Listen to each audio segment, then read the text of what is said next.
Hi, hello, my name is Gomer Joseph. I hope you've all been having a great day so far. Welcome back to another True Crime Tuesdays video. If you are new, I welcome you. Today, I'll be discussing a requested case of the mysterious case of Mitrice Richardson. This case was very unusual and extremely frustrating. What blows my mind about this case is that it seems like Mitrice's passing could have been avoided if the proper measures were put in place. Unfortunately, on the night she disappeared, so many people failed her and it led to her unfortunate demise. I encourage you all to do your own research with this case and not to just look at my video for all of the information. Here we go. Mitrice Richardson was born on April 30th of 1985 in Los Angeles, California to parents Lettice Sutton and Michael Richardson. Mitrice was someone who loved dancing and singing. She was known to be energetic, silly, intelligent. She did very well in school and also took part in extracurricular activities like cheerleading. Mitrice was known to be loving. She was full of life. She was someone who was able to light up a room and wanted to make a difference in the lives of others. Specifically, she had dreams of being a child psychologist so that she could help foster kids.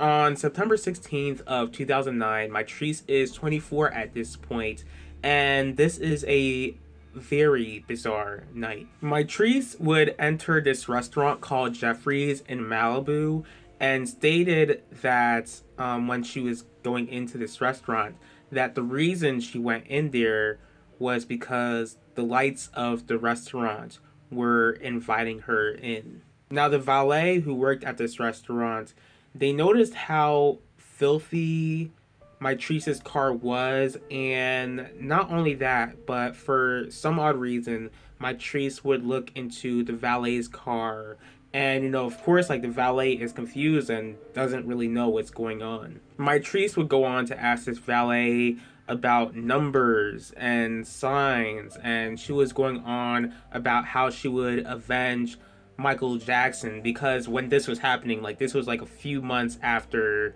Michael Jackson did pass away, and she also stumbled across this group nearby in the restaurant. She would go on to tell this group riddles, and she was saying that she needs to go ahead and follow the signs. She was reading their palms, and they were just they saw that she was genuine, but they were pretty just very confused about the whole thing. After Mitrice would be finished with her meal, she would go on to walk out without paying her bill.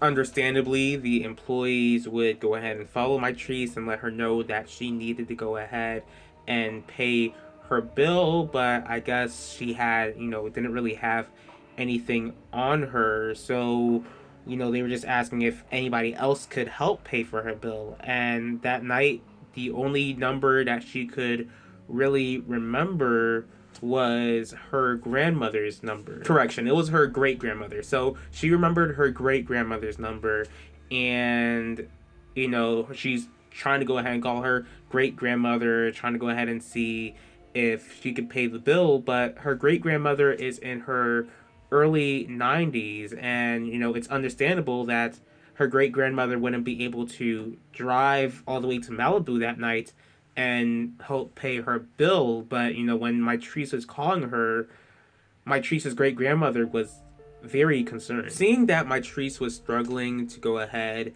and pay her bills, one of the employees claimed that she tried to go ahead and see if she could help pay for Mitrice's bill, and also try to see if she could get her coworkers to help pay for Mitrice as well, because they clearly saw that Mitrice wasn't in the right state of mind. But instead of helping Mitrice, pay the bill, she states how the coworkers felt like it wasn't right to let her go on her own, so they felt like it was the best option to call the police. After the events, it seems like calling the police really wasn't the best option to do. But also, I guess in like today's age, like, I just feel like, of course, like, this is 2009, so it's like I feel like in their mindset they felt like the police would be able to make the right call. But like, I don't know, I just feel like, with everything that we know now, when someone is clearly having a mental break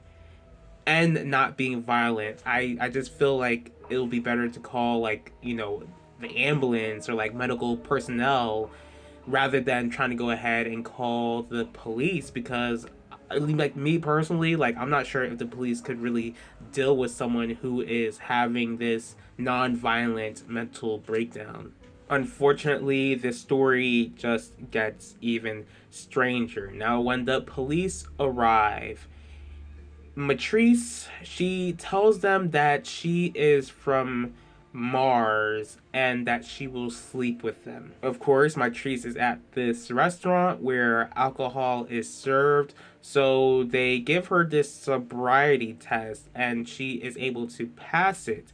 But yet, when they looked into her car, they found Mary J, pills, and liquor in her car. And they felt like finding these things would give them reason to arrest her. And of course, like, when it comes to like marijuana wasn't legal in California back then, so I definitely understand that. But my thing is that you see that she is sober, but you're not going to take her to a hospital. Instead, you decide that it's best for you to take this mentally ill young woman to a jail cell. Like, when you clearly see that she's having a mental break. And here's the thing about Mitrice, like, growing up, she never really showed any signs of any mental health struggles until she grew older, where she'd be sending texts to her mother, but her mother stated that these texts made no sense at all. Mitrice's mother, Latisse, would find out about the arrest, calling the police station. So since Mitrice doesn't live near the area, her mother Latisse is asking if they could release her, that if it would be possible for her to be released that night or to just hold on until the morning so that she would be able to drive over to the police station and pick her up. Because the last thing that Latisse wanted was for her daughter Mitrice to go ahead and wander off. And, she didn't. The last thing she needed was knowing that her daughter was wandering off with these mental issues. What really gives me chills, what really bothers me, is that Latisse told them that, of course, understandably, like, she needed to go ahead and pick Mitrice up after they released her. But the thing that she told them, she's just saying, like, I really need to go ahead and make sure I pick her up, because the last thing I want, like, my Latisse is saying that the last thing that she wants, her fear, is that she would hear that Mitrice would be found with her head cut off. And of course, when you look into this situation further, you'll understand why these words are very troubling. But Latisse's main focus was making sure that Mitrice had a ride after she was being released by the police. Even though the police promised Latisse that her daughter would not be released without her knowledge, when Latisse called the next morning, like around 5 a.m., she goes on and finds out that they released Mitrice hours earlier. I can only imagine the sort of frustration and anger that Latisse felt when she found out that her daughter was just released with no ride at all, because she specifically asked for her child not to be released on her own with the issues that she was facing. Then because you expect for the police to really take their position seriously and stick to their word, and when they say that they're going to do something, they should just go ahead and stick with it. Like, why in the world would you go ahead and agree to go ahead and, like, keep Mitrice inside when you could have just told Mitrice's mother that you're just going to go ahead and release her not that long after. Sorry, I just had my little rambling moment, but let me go ahead and stick to the topic. So the police officer who was on the phone with Latisse, he claimed that he was off the clock after the phone call. But the thing about it is that he pretty much stated that he clocked out without letting the other officers know that Mitrice needed a ride after being released from the station. As for the arresting officer, he didn't mention Mitrice's mental condition in a report, but he was quick to mention Mitrice's mental health to his supervisor. Yet, coincidentally, after these tragic events take place, he claims that he didn't really remember what he was saying that night. Mitrice was also told by the police that they tried to go ahead and keep Mitrice at the station until she had a ride, but since she was an adult, they couldn't keep her. Now, I get that Mitrice was not in the right state of mind, but you mean to tell me that she would just rather roam around an area that she's not familiar with instead? What really threw me off was when I found out that the same exact officers who arrested Mitrice that night would help out actor Mel Gibson. Like a few years back, like they were definitely Mel Gibson's personal chauffeurs. You know, they personally drove him to the tow yard after he got arrested for a DUI. But yeah, you have this young woman who is having mental issues, and you just can't even do the bare minimum for her. Later on the next day, a couple by the name of Bill and Karen Smith would see someone outside of their house. They would see this person roaming around, and when they called 911, the person that they described pretty much matched the description of Mitrice. The wife, Karen, was asking, the woman who resembled Mitrice, she was asking this woman if she was okay, and, the mystery woman replied that she was just resting. When the couple looked out the window again, the woman was gone. And when the police arrived, they didn't really check the area at all. Not only that, but Mitrice pleaded with the police to file a missing persons report for her child, especially since Mitrice was mentally unstable and in an area that she was not familiar with. So you have a mother who is frantic over her daughter's whereabouts. And you have this couple who you arrive, to their house an hour after they make this call, telling you about the description of Mitrice, but, they are such a trash police department, they couldn't put two and two together. Mitrice's family would begin to search for her. And when they were asking for footage of the time that Mitrice was released from the police station, they were told that there was no footage of her leaving the police station. Now, because the police department already proved themselves to be trash, either the police were lying to her family, or they honestly didn't know how the security footage in their department worked. And the footage was shown to the family 4 months after Mitrice went missing. Like, the audacity. Watching the footage, something caught the family's eyes. 2 minutes after Mitrice walked out, a police officer left the station. But the officer would state that he wasn't sure if he worked that night, and he stated that he never saw Mitrice. Which really, I don't know, it just really, baffles me, because, there's literally, footage of you, working, that night into the morning. So clearly you were there, but oh well. As the search for Mitrice continued, there would be tips that there were these sightings of Mitrice in Vegas, or, that she was supposedly being held by white supremacists, but nothing came out of these supposed sightings. The family would also stumble across this graffiti mural that they felt pictured what could have happened to Mitrice when she disappeared, but the police disagreed. On August 9th of 2010, 11 months after Mitrice went missing, her family would receive the news which they feared.